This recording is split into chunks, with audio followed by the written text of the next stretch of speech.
জুলাই গণ অভ্যুত্থানে পতিত আওয়ামী লীগের বিচার ও দলীয় কার্যক্রম নিষিদ্ধের দাবিতে লক্ষ্মীপুরে বিক্ষোভ করেছেন ছাত্র জনতা।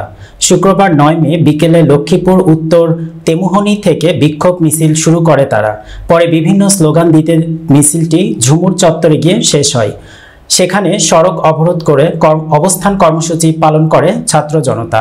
এ সময় বিক্ষোভকারীরা আমার সোনার বাংলায় আওয়ামী লীগের ঠাঁই নাই, একটা একটা লীগ ধর, ধৈরা ধৈরা জেলে ভর, ক্ষমতা না জনতা, জনতা জনতা, গোলামি না রাজপথ, রাজপথ রাজপথ, লীগ ধর বিচার কর ইত্যাদি স্লোগানে মুখরিত করে তোলেন পরিবেশ।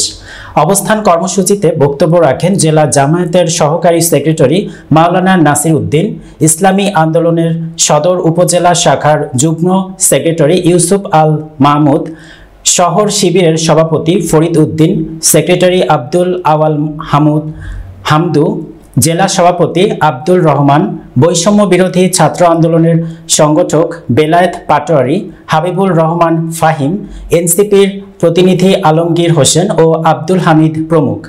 বক্তারা বলেন, আওয়ামী লীগের ইতিহাস 28 অক্টোবর লগি বৈঠার ইতিহাস, 5 মে শাপলা চত্বরে গণহত্যার ইতিহাস এবং 24 তারিখে হাজার হাজার ছাত্র জনতা হত্যার ইতিহাস।